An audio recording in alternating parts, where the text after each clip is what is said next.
Okay, actually we just continue. I mean, we were in this table when I wanted to show you the paradox between UNHCR and UNRWA. UNHCR took care of 50 million people. They are not refugees anymore. UNRWA, it's the opposite. Now, let's continue. The big question is, how did it happen? And many times we hear so many debates among historians. Why did it happen in Palestine? First of all, my first answer was actually that it happened everywhere. 42 million people, at least, were forced out of their homelands. So there is nothing special about what happened in the Israeli-Arab conflict. Population exchange, one more population exchange. But they repeat on saying ethnic cleansing, the Palestinian catastrophe, which is called the Nakba. They ignore the international standards of the time. They ignore the fact of the 42 million people. But they keep on saying, we were forced out, like if it was the only case in history of population exchange. Now let me show you what they said in the time about what happened to the Palestinians. I guess you all know this man, the leader of the Palestinians, Mahmoud Abbas, Abu Mazen. And look, he published an article in Palestine al-Tawra, which means the official magazine of the Palestinians, before he was the leader. It was in 1976, in Beirut. And look what he wrote. The Arab, it's very important, because they completely changed their narrative. But look what he wrote in 76. The Arab armies entered Palestine to protect the Palestinians, but instead they abandoned them, forced them to emigrate and to leave their homeland, imposed upon them a political and ideological blockade. It's not mine. Or maybe yes, I don't know. You know what? We will leave it far away from me. Maybe it will help. Thank you.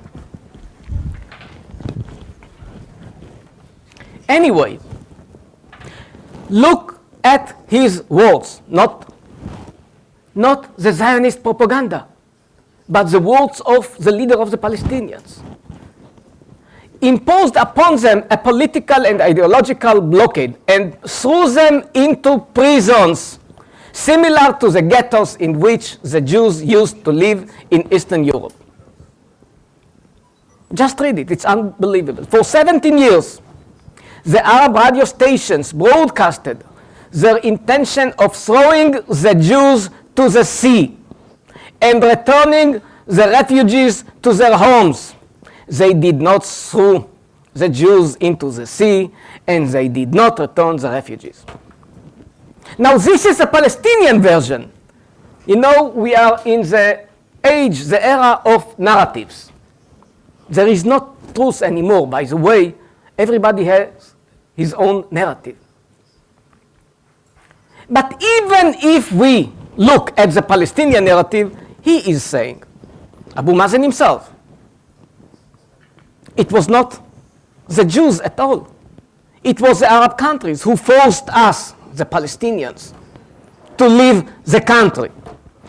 By the way, needless to say, he regrets what he wrote, because now they adopted a new narrative. We were forced out by Israel. But according to his words,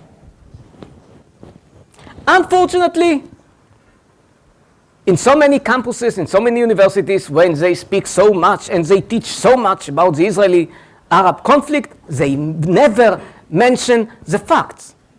the research, the academic research, is very biased and very limited, unfortunately. Let's go on. They keep on talking about the 194 General Assembly resolution. I guess you all heard about the right of return. Again and again, they are speaking about the right of return, which is based on Resolution 194. Now look, we have to read everything carefully, because again we are talking about a manipulation. I marked it in red. Even that time when it was decided, the decision is speaking about governments, not about the Israeli government. And they are talking about to facilitate the repatriation, resettlement in the Arab countries. But they ignore it. And they speak about 194 like if this decision obliged Israel to take all the Palestinians back. It was never written. It was never decided. Needless to say that the General Assembly resolutions are not bind.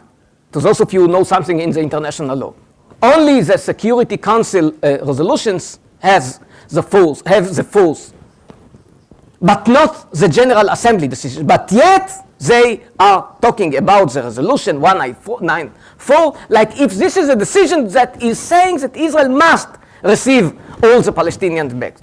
Sorry to say, but even according to the words of the resolution, it never happened. And we can go on. It was not the only one decision of that time. There was one more decision, 393. And look what the General Assembly decided. The reintegration of the refugees into the economic of the Near East. Did they ever realize it? Did they ever apply it? Never. But it's a resolution talking about the Palestinian refugees. Let's go on. One more resolution, 394 from 1950. Called upon the governments concerned to undertake measures to ensure that refugees, whether repatriated or resettled, will be treated without any discrimination, either in law or in fact. And let me tell you, it was never applied.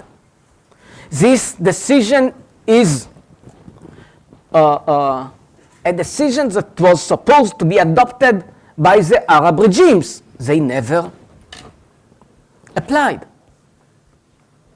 But they forgot it. They all speak only about 194, that even 194 is not saying what they claim that it is saying. And let's go on. One more resolution, 513 from 1952, talking about reintegration, talking about transferring the administration of relief, which means of UNRWA, to those governments, which means the Arab governments. It was never applied. Which means when they speak about 194, they are manipulating everything. And one more thing that we, of course, must say again and again. They voted against 194. So how come that now they are trying to use it to their favor? They voted against this resolution. And we can keep on. What did they mean when they said right of return?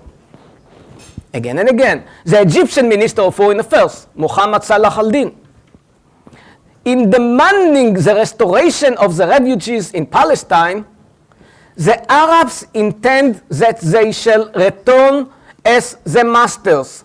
More explicitly, they intend to exterminate the state of Israel. And they speak about human rights. Extermination is human rights. And it's going on. Alexander Galloway, who was an official of UNRWA,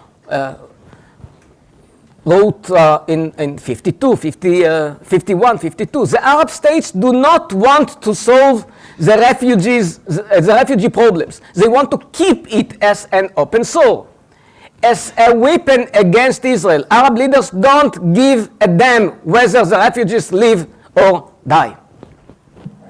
But it is forgotten. Let's go on. Refugee conference in Homs in Syria. Homs now again in the news because massacre is taking place over there. Any discussion aimed at a solution of the Palestinian problem, which will not based on ensuring the refugees' right to annihilate Israel, will be regarded as desecration of the Arab people and an act of treason, which means, again, right of return. It's only an excuse for the extermination of Israel. Let's go on. The Arab League resolution 1457 from 59. The Arab countries will not grant citizenship to applicants of Palestinian origin in order to prevent their assimilation into the host countries, contrary to the resolution of the UN. And they are complaining. Egypt President Jamal Abdel Nasser said in 1960, if the refugees return to Israel, Israel will cease to exist. Very simple. But they keep on asking for the right of return, because now they adopted the language of human rights, but it is a manipulation. It is a manipulation, and we have, look carefully. Many times Palestinian representatives will tell you, yes, we accept the two-state solution. It's a trap. I'll tell you why it's a trap. Because they accept the two-state solution, they do not accept the two states for two peoples. Very simple. I guess you understand the big difference between two states for two peoples and two states. Because two states, it means one Palestinian state and the other one that will be Palestinians because of the right of return. So I do accept, as I told you at the beginning, I am supporting peace. I am supporting any kind of initiative that will promote peace. I did not change my views. Two states for two peoples.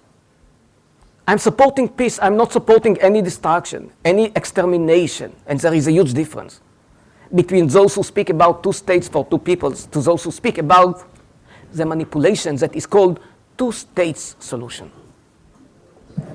And you, as people who deal with it, should care for the difference between the two-state solution and the two states for two peoples solution. It's not the same. Now, we get to nowadays, the peace process. What went wrong? Look, I guess all of you know about the Clinton proposal that was put on the table at the very beginning of 2001.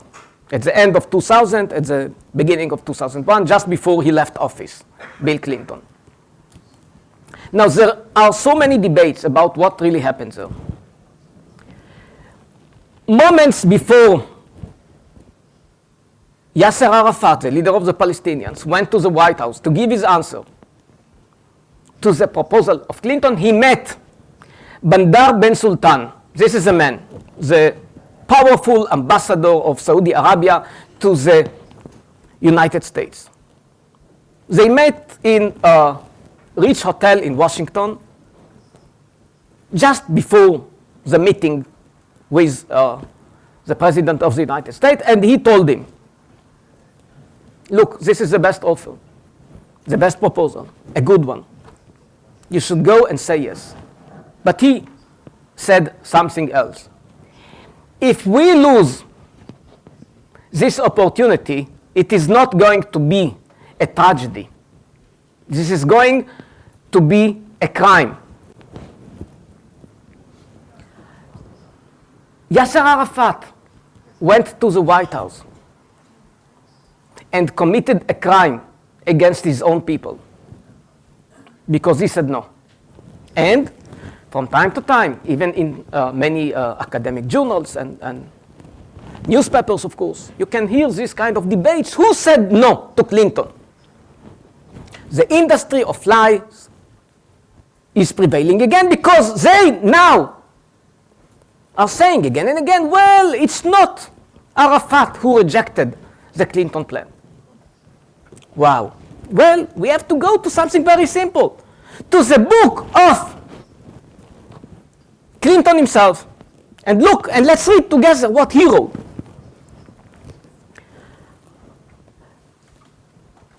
The deal was so good, I could not believe anyone would be foolish enough to let it go. That's what he wrote, in his words, not mine. I have the pages for those of you who want to read the book. Arafat's rejection of my proposal after Barak accepted it was an error of historic proportions. Unfortunately, so many articles, academic articles, that I read about what happened with the Clinton proposal, they just ignore it. Unbelievable, but they ignore it. The industry of lies is prevailing again. Let's go on. Condoleezza Rice and the Olmert proposal from 2008. She defined it as, it's her own words, best deal ever. Best deal ever, because it was something like the Clinton proposal, but even better from the Palestinian point of view. And here is what she is saying. I cannot tell, this was the first reaction of Abu Mazen to the Olmert proposal. I cannot tell 4 million Palestinians that only 5,000 of them can go home. Which means I don't want a Palestinian state. What I want is the right of return. The right of return, as we already know, I hope we know, is the extermination of Israel. So what do you want? Peace, 2 states for 2 peoples, or the destruction of Israel? Let me tell you something. Sorry that I make a kind of break and to tell you something. 2 weeks ago, I met the EU ambassadors, which means the EU countries' ambassadors in Israel, because there is a big debate in Israel. Should they finance so many NGOs in Israel or not? There is a big debate about the issue. And I told them something very simple. Look, as long as you help human rights organizations, it's fair enough. Nobody can complain. The point is that you Europeans, with the money of the EU, with the money of the Norwegian government, with the money of England, with the money of France, you finance so many NGOs that support, for example, the right of return.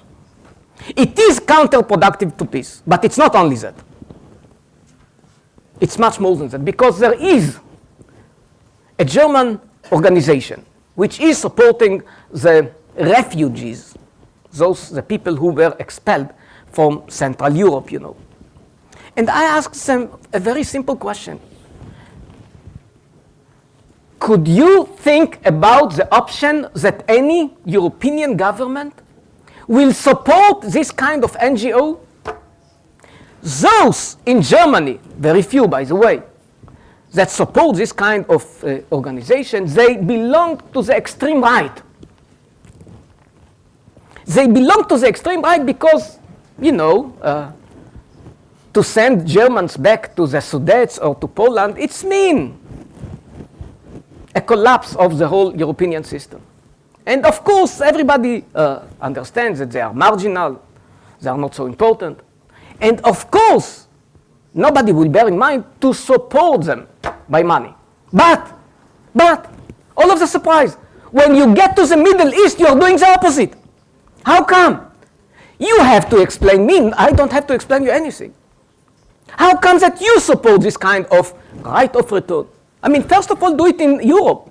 You are against it because it means the destruction of the whole system. So why do you think that it's good for Israel, for the Palestinian, for the Arab-Israeli conflict? Why? I have to be honest and to tell you that some of them told me, you know what, you have a point.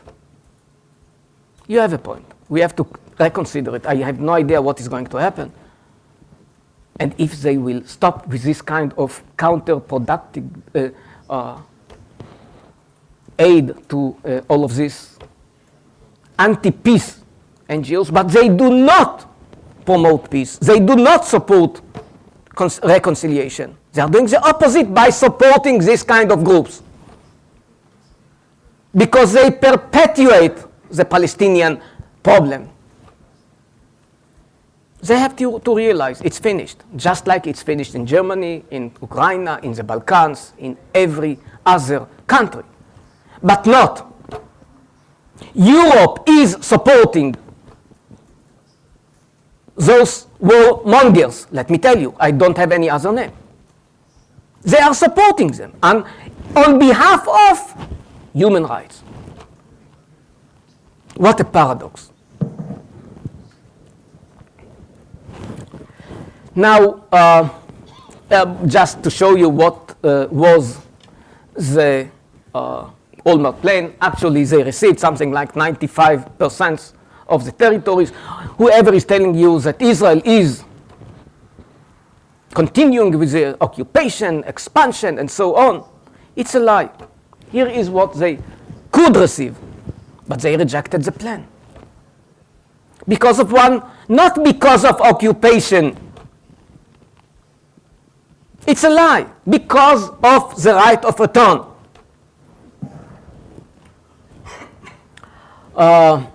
And here is again the answer of Abu Mazen. The president, that's what she is. The words here are from her book. The president took Abbas, which means Abu Mazen, into the Oval Office alone and appealed him to reconsider his answer. Abbas stood firm and the idea died. And here is what he said, Abu Mazen himself, to the Washington Times, to Jackson Dill, a journalist that interviewed. What I want, and he was asked, why did you reject the Olmert plan? Just 3 years ago, by this, 4 years ago, we are talking. Not history, it's now. Because, again, that's what he said, I want large-scale resettlement of refugees. Large-scale. Which means the destruction, the extermination of Israel. Very simple. But to put it in nice words, we say right of return, resettlement of refugees. It doesn't happen everywhere. It doesn't happen in any other place. But yet we ask for it. Now, I told you some words about what happened during the so many years of occupation. Look to what Abu Mazen himself said. It's not me. In the West Bank, we have a good reality. The people are living in a normal life. Again, in the same interview to the Washington Post. So people should know that they have this kind of two narratives. From one hand, of course, they repeat on saying, we are suffering. And the outcome is 38% of the people here are saying that Israel is behaving like Nazis to the Palestinians. What a lie. But look what Abu Mazen himself is saying. We have normal life. Of course they have normal life. 90% of them, more than 90%, are not living under any kind of Israeli occupation because they live under the Palestinian Authority. Yes, they do not control the lands out of their cities, but they do control their own life. Nothing to do with Israel.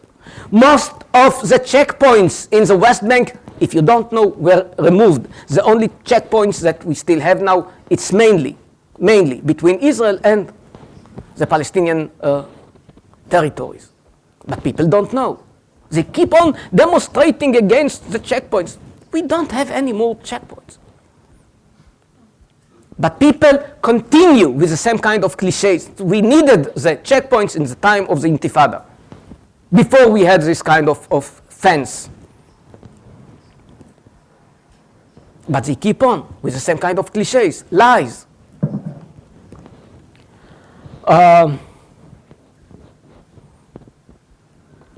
But we have other voices among the Palestinians. It's not that all the Palestinians are saying we have to insist the right. The majority, yes, but not all of them. Sarin Nusseibeh, for example, said Palestinian refugees will return only to the state of Palestine, which is acceptable by most Israelis, by the way.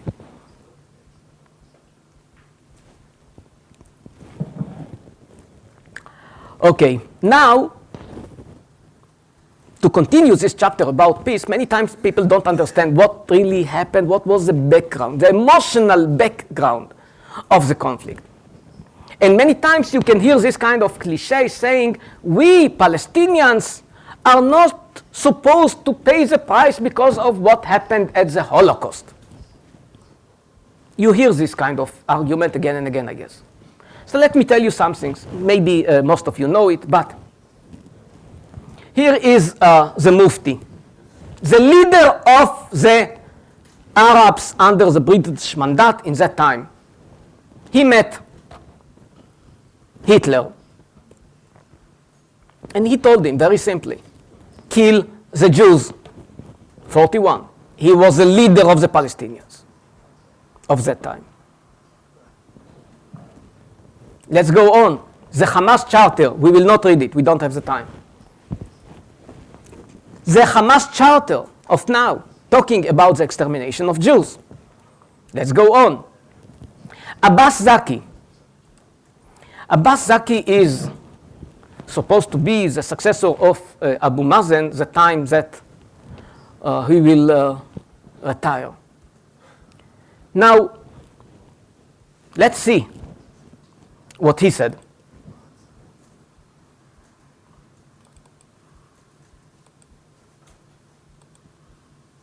It was supposed to work, and you were supposed to see. Ah, here it is. The audio should work. The audio is not working. It's not connected. Well, you got skrudd av nivået der. Dessverre.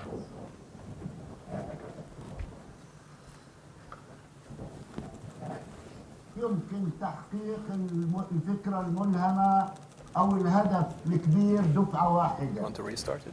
إسرائيل No. إذا انسحبت من القدس، إسرائيل إذا خلعت المستوطنات 650 ألف مستوطن، إسرائيل إذا زاحت الجدار، إيش إسرائيل بيكون؟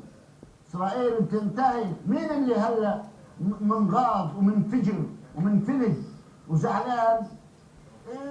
نتنياهو وليبرمان وأوباما والزبالة هاي كلها. طب ليش احنا ندخل في هالموضوع؟ طيب سيد عبد يا اخي لازم نفرح لما نشوف زعلانه اسرائيل. سيد.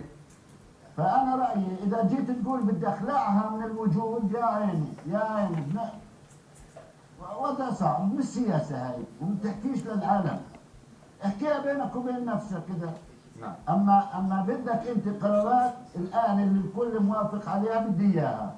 انتوا يا عالم يا رباعيه يا أمريكا وعدتوني وثلاثة كذابين. Okay, some of you missed what he said. Don't worry. Here are his words.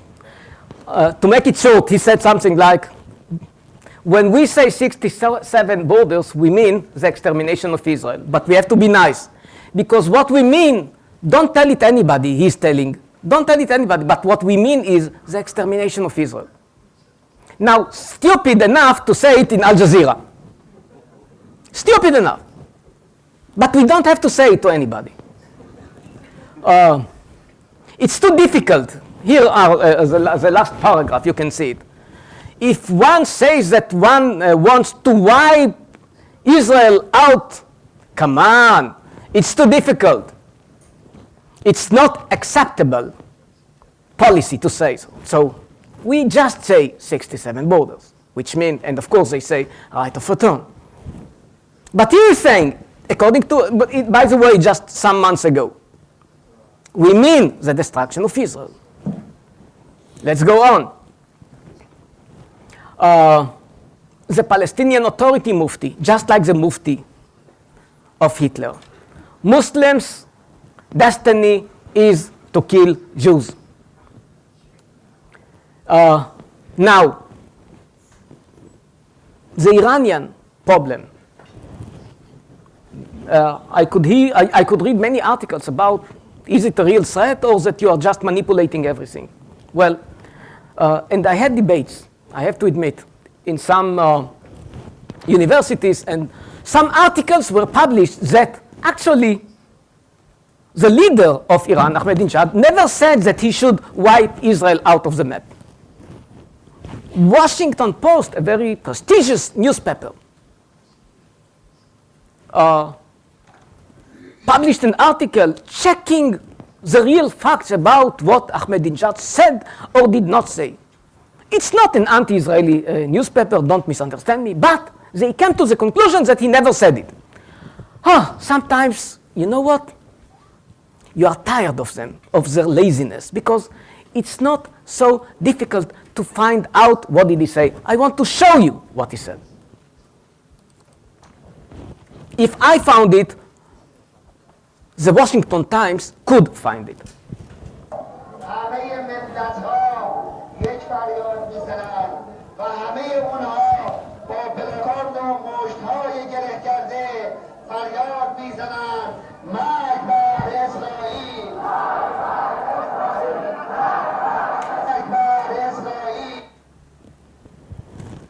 So sometimes I told you something about journalists, you remember?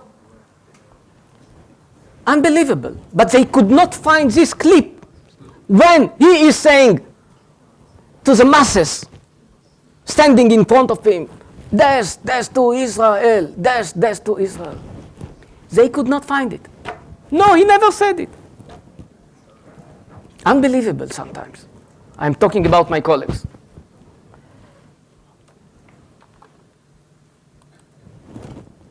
Let's continue. Now, you see this kind of flotillas. We sympathize the suffering of the people of Gaza, and we have to send them help. Wow, okay, let's send them help. Now look.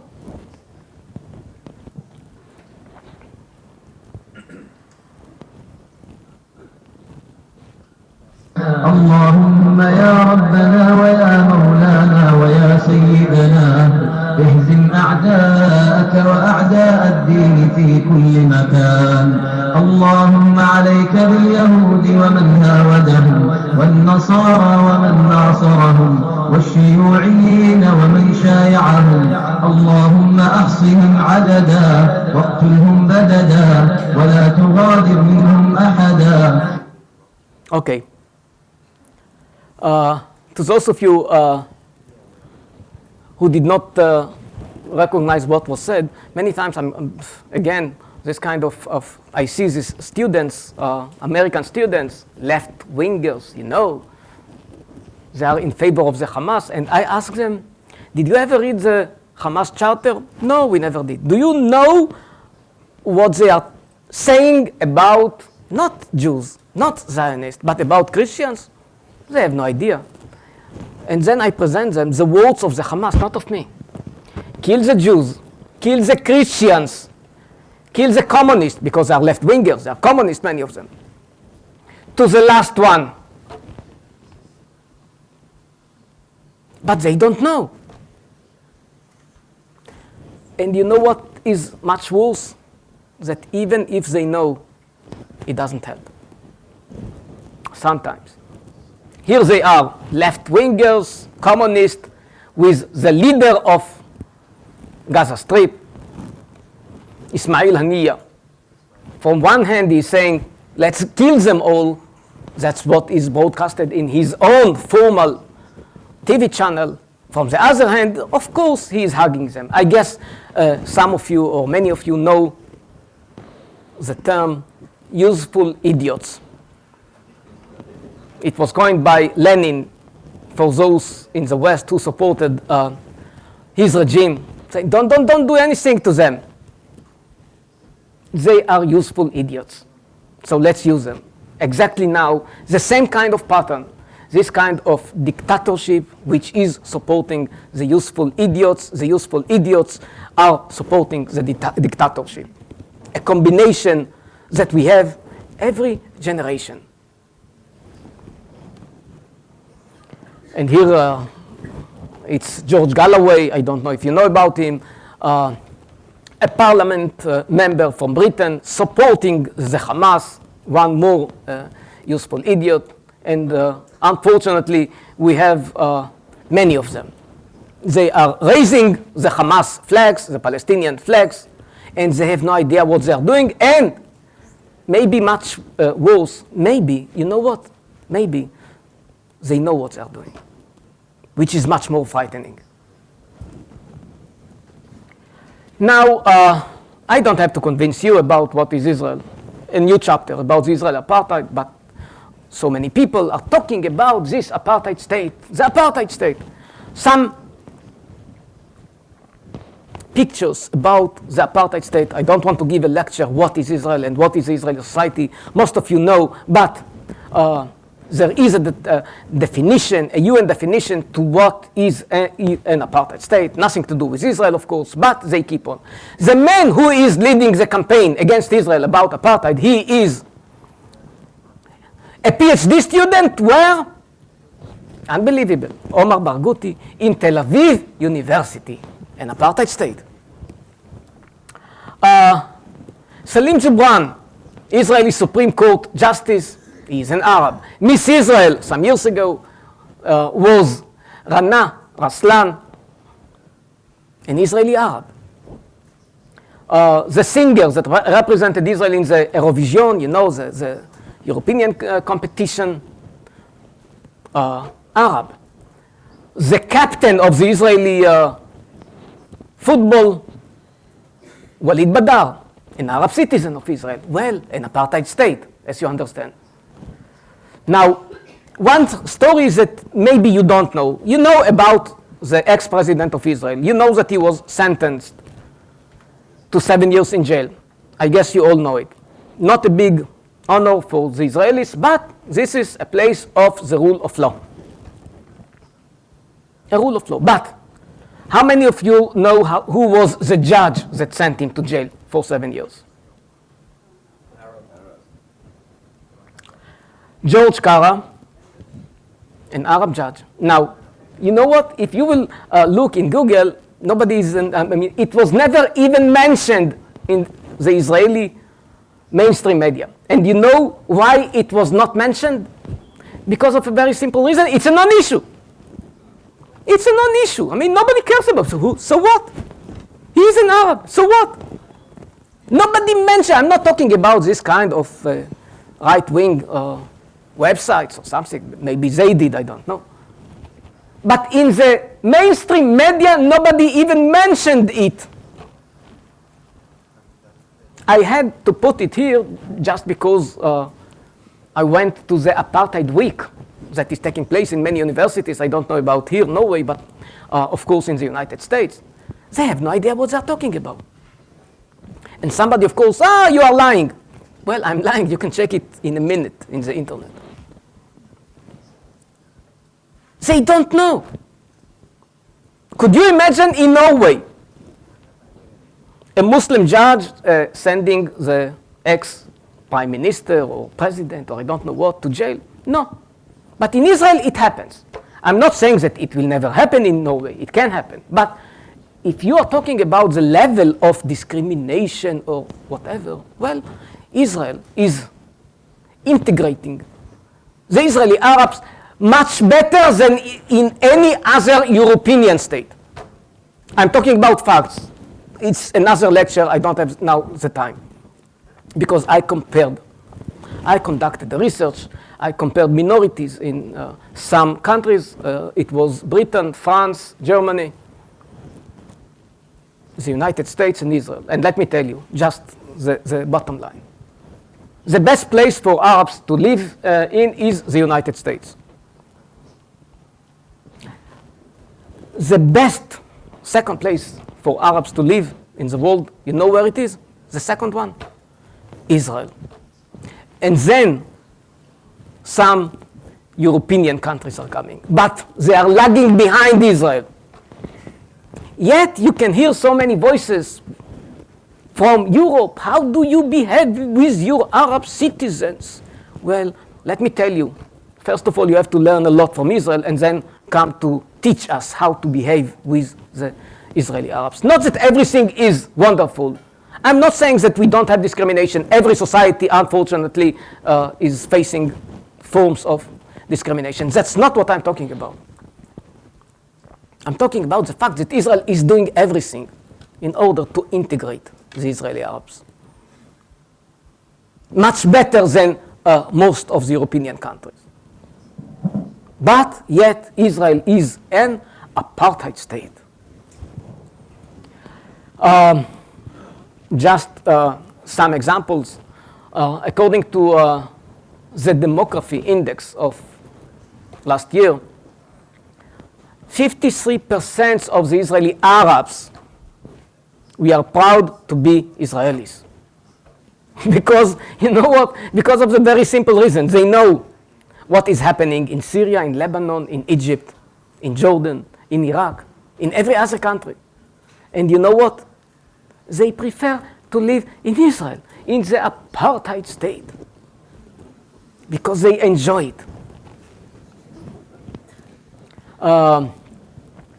East Jerusalem, for example, I mean, they are not supposed to be part of Israel, according to if we split the country to two states for two peoples. 42% say that they will prefer to move to the Israeli side.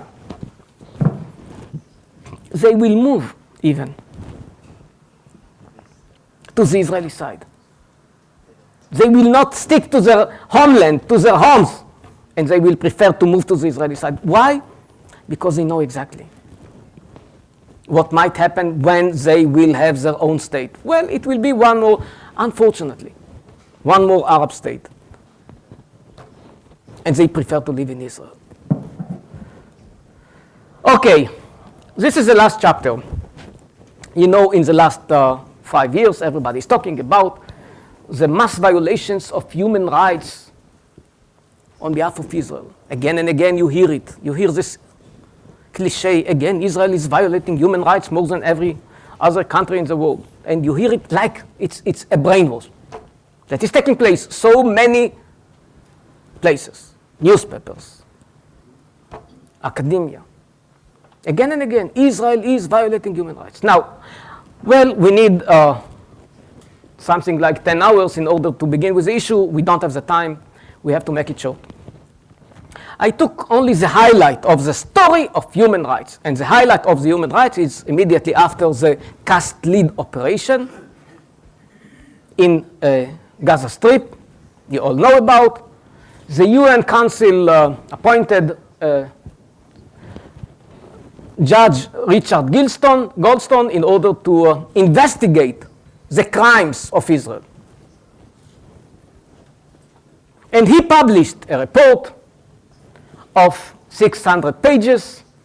Well, it was really boring to read it, but I had to do it because of my work. Let me give you the bottom line. The bottom line is very simple. Israel intentionally killed civilians. Wow, I never knew, I was a soldier, that we kill civilians intentionally, but that's what the main claim against Israel. Now, immediately after he published his report, he was interviewed. He likes to be interviewed, by the way. He interviewed again and again by so many journalists, and they asked him the same question. and fairly so. He was supposed to be asked, why do you argue that Israel violated human rights and killed civilians intentionally? I mean, every army that is fighting this kind of battles is killing civilians, no, but not intentionally. They are killed because of the source, the kind of the battlefield, not because intentions.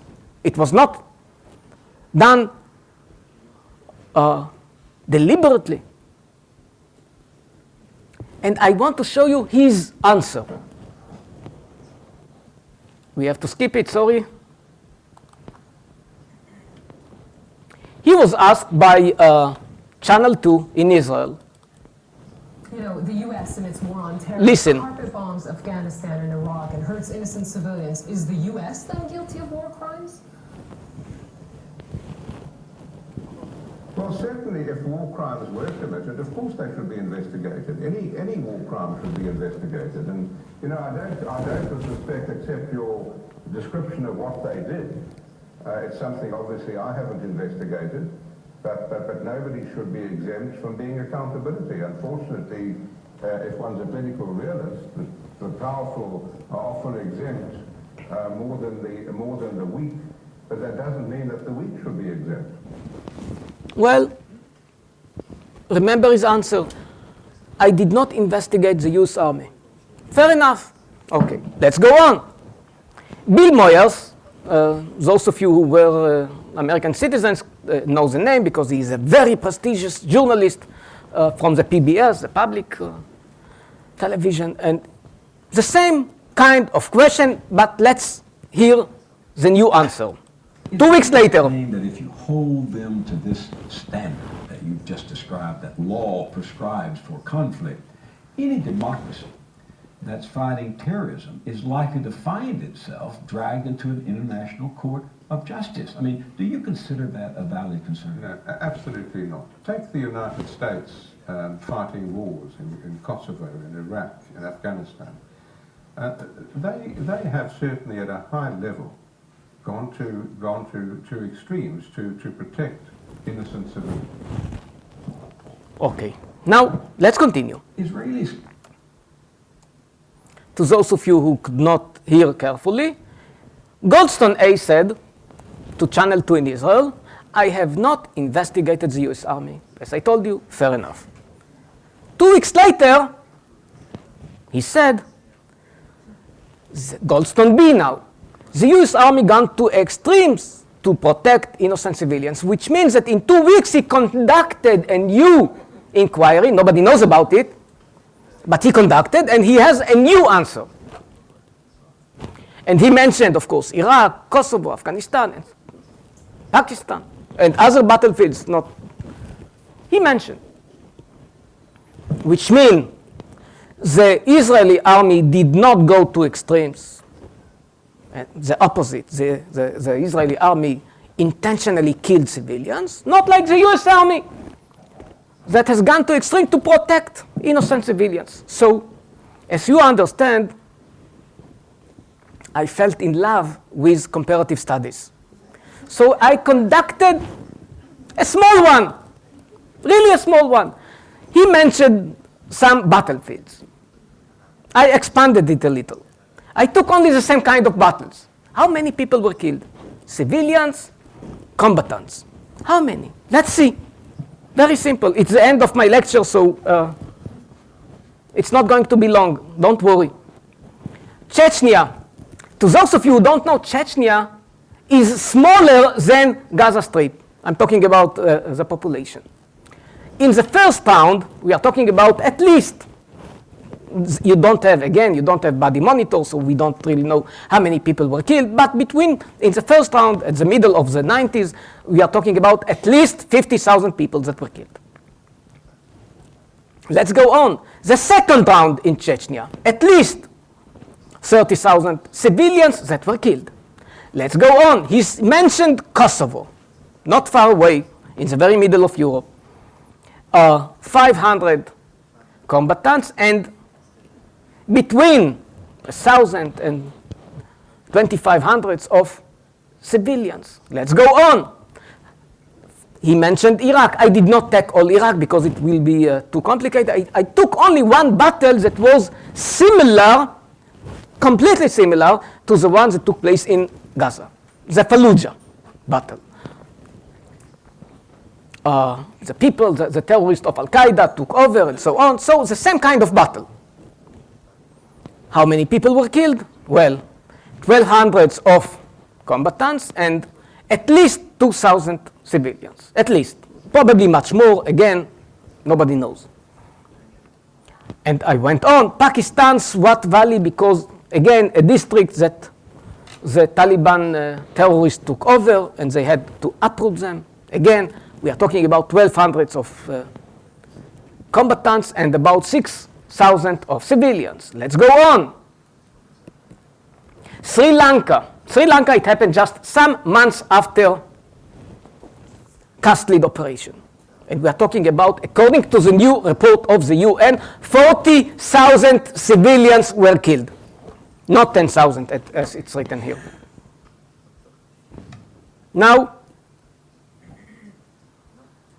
Israel, caste lead. Everybody knows the numbers because you have body count about almost every person. There is a debate how many were combatants and how many not, but the agreed numbers are 700 combatants and between 500 to 700 of civilians. Here are the numbers. It's not under debate, by the way. Here is the final. Now, I did not include Chechnya because, well, I needed 2 more screens, as you understand. But you understand the proportion, you understand the idea. Well, even if I exaggerated, which I did not, in any way, Israel killed absolutely and proportionally less combatants and less civilians than in any other battlefield. Well, I did something very simple as a journalist now. Well, I removed the hat of a researcher, I put the hat of a journalist, and I sent Goldstone. We corresponded before, and he answered me, and I answered him, and again. So, again, to be a journalist, I sent him this graph and told him, you said, Mr. Goldstone, you, not me, that the U.S. Army gone to extremes to protect civilians. You know what? You're completely right. Yes, the U.S. Army in Fallujah went to extremes to protect civilians. But you are completely right. And if you are right, and the U.S. Army went to extremes to protect civilians, it's mean that the Israeli army went to the extremes of the extremes of the extremes of the extremes to protect civilians. I'm talking about numbers. I'm talking about facts. I'm not talking about imagination. Well, it was the first time that I did not receive an answer. I did not receive an answer, but let me tell you something that it took some months. I don't know if it's because of me or because of so many articles against his report. He published an article by himself. I guess some of you know about this article. If I had known then what I know now, the Goldstone report would have been a different report. He regretted. He retracted, in a way, from his own report. You know what? This is actually the essence of my 2 lectures. All what I want people is to know the facts before they speak about the conflict. Yes, it is the most spoken conflict in the global media and academia. It is. It's not claiming so many lives as I showed you and as I proved you. But people speak about the Middle East conflict more than about any other conflict. The problem is just one. They have no idea what they are talking about. And as more they speak, as more they don't know. People are misinformed, disinformed, ill-informed. I just want people to know. Whatever I said doesn't mean that Israel has any kind of exemption from criticism. It's not what I'm saying. Not at all. What I'm saying is that people should know the basics of the conflict. And they don't know. I don't want to end my two lectures in a kind of a negative flavor taste. So let me tell you something which I'm not going to present now. We don't have the time. But I conducted one more research. I conducted one more. We can turn it off if you want, because it's over. And I created a new index. As you understand, I love this kind of comparisons. I invented a new index which can be called the contribution to humanity per capita. And I compared scientific publications. You know, there is an institution in the United States that is checking which articles are mostly cited in other journals, patents, high-tech innovations, medical innovations. You know, people with stents and people with so many diseases, where it was developed, the medicines. Water desalination, which is highly important mainly for the third world. And I went on and on. Agriculture, the yielding of a cow, of a square kilometer, whatever. Let me tell you something. Israel is the leading state. The contribution per capita, in some fields not only per capita, the contribution of Israel to humanity is the highest in the world. So many inventions, so many medicines, so many improvements to humanity, like water, like agriculture. But when people speak about Israel, as we saw in the BBC Global Poll, well, Israel is a threat to the world. What a huge gap between the image of Israel and the real facts about Israel. Israel as a leading place of human innovations, and the image of Israel as a threat to the world. This is the main tragedy. All I want is people to know the real facts. Thank you so much.